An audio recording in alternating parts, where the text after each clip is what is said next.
Students, अच्छा हमारा air complete हो गया था। ठीक है, एयर में हमने आपको बताया था कि हम साउंड कैसे हेयर कर रहे हैं। देखें हमारा जो एयर है, एयर के दो फंक्शन थे। एक ये जो हमने स्टूडेंट्स इधर सुने, ये जो कॉइल्ड और स्नेल लाइक स्ट्रक्चर था, इसको क्या नाम दिया था? कोक्लिया। क्या नाम दिया था? इसका जो काम है, इसका काम है हेयरिंग से। हेयरिंग, हमें जितनी भी चीजें अगर सुनाई देती हैं, ये साउंड से आवाजें, तो ये इसलिए सुनाई देती हैं कि ये कोक्लिया के अंदर क्या थे? सेंसरी सेल्स थे। क्या थे स्टूडेंट्स?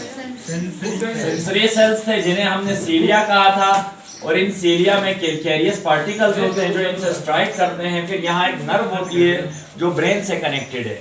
आज देखें एक दूसरा है हमारे पास, बैलेंस ऑफ द बॉडी। याद रखिएगा, मैं इसको एक ऐसी मिसाल से समझाता हूं कि हमारे बॉडी पोस्चर को ये कैसे कंट्रोल कर रहा है। हमारे यानी ये जो एयर ड्रम के आगे का जो एरिया है, इनर पार्ट में लिक्विड भी होता है। ये लिक्विड जब डिस्टर्ब हो जाए, हमारा बॉडी पोस्चर मेंटेन नहीं होता। इसकी मिसाल मैं कैसे देता हूँ। एक बच्चा है फॉर एग्जाम्पल, एक बच्चे को आप क्या करें? उठा के उसको गोल गोल घुमाएं, ऐसे घुमा के छोड़ दें, वो यूं कि क्या हो जाएगा? गिर जाएगा। तो ऐसा क्या हुआ भाई? आपने क्या चीज डिस्टर्ब कर दी जिसकी वजह से वो अपना बॉडी की पोजीशन मेंटेन नहीं कर पा रहा। तो याद रखिएगा, क्योंकि आपने क्या किया, एयर के जो सेमी सर्कुलर कैनाल्स और वेस्टिब्यूल्स हैं, इनका काम था बॉडी पोस्चर्स को मेंटेन करना। जैसे हम किसी दरख्त पे चढ़ते हैं या दरख्त से उड़ते हैं, कहीं से जंप मारते हैं, तो हम पोजीशन हमारी, उसको कौन कंट्रोल करता है? बॉडी पोस्चर को यही एयर कंट्रोल कर रहा है। एयर के अंदर ये जो 3 सेमी सर्कुलर कैनाल्स थे, उनके नाम भी मैंने दिए थे, बुक में गिवन नहीं है आपके। आप याद रखना चाहते हैं तो एक यूट्रिकल है, दूसरा सेक्युलस के नाम से है। तो इनका काम सेमी सर्कुलर काम और वेस्टिब्यूल्स का काम क्या है? बॉडी पोस्चर को मेंटेन करना। और ये rotational acceleration of the head को, जब हमें कोई घुमाता है दोबारा, हम बॉडी दोबारा खड़े हो जाते हैं, उसको कंट्रोल करना किसका काम है?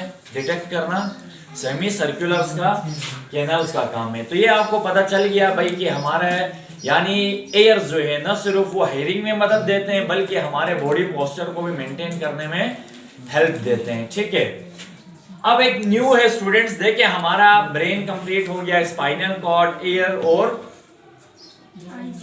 आईज का कंप्लीट हो गया। आज हम देखेंगे एक दूसरा सिस्टम जो अल्लाह ताला ने हमारे बॉडी के अंदर दिया हुआ है, उसको हम कहते हैं जी एंडोक्राइन सिस्टम। इंडोक्राइन सिस्टम में देखें डक्टलेस इंडोक्राइन ग्लैंड्स होती है। ये जो मैंने स्टूडेंट्स यहाँ नाम लिखवाए हैं, सबसे ऊपर ब्रेन में क्या है? हाइपोथैलेमस। फिर नीचे क्या है? Pituitary gland. उसके नीचे क्या है? फिर क्या है? Thymus gland. फिर एड्रिनल ग्लैंड्स। और लास्ट में गोनेड्स है, मेल के हैं। ठीक है, ये मेल का आपको स्ट्रक्चर दिखा है, फीमेल का नहीं दिखा है, मेल गोनेड्स है। अच्छा, ये सारे जो हमारे पास डक्टलेस हैं, इनमें कोई नालियां नहीं होती, इनमें सिक्रीशंस निकलती हैं, चीजें। ठीक है, इनमें कोई लिक्विड नुमा कोई भी चीज रिलीज होती है। तो इन्हीं को हम कहते हैं डक्टलेस इंडोक्राइन ग्लैंड्स। क्या कहते हैं? Ductless endocrine gland. ये कुछ केमिकल्स को रिलीज करते हैं। और मजे की बात ये है स्टूडेंट्स, ये थोड़ी अमाउंट में होते हैं लेकिन काम बहुत बड़ा करते हैं। क्या करते हैं? बड़े बड़े काम करते हैं, लेकिन ये स्मॉल अमाउंट में होंगे, आपके ब्लड में पाए जाते हैं। और ये जहां पर इसका काम है, वहां पर ये डिजायर्ड अपनी पोजीशन पे क्या करते हैं? टारगेट करते हैं। एक टर्म यहां यूज किया जाता है टारगेट ऑर्गन, यानी यहां से जो केमिकल्स निकलते हैं जाके किसी ऑर्गन पे वो क्या करते हैं?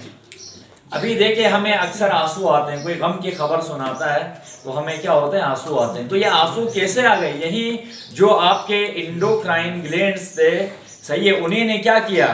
वो खास किस्म का केमिकल रिलीज हुआ जिसने आपके आईज को क्या कर दिया? स्टिमुलेट किया, जिसकी वजह से आंसू आना शुरू हो गए।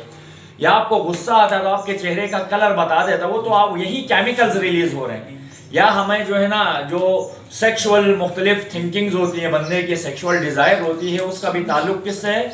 यही सेक्सुअल हार्मोन्स हैं, केमिकल्स हैं, वो उसको स्टिमुलेट करते हैं, जिसकी वजह से क्या होते हैं इससे, यानी हमें बिहेवियर में चेंजेस नजर आते हैं।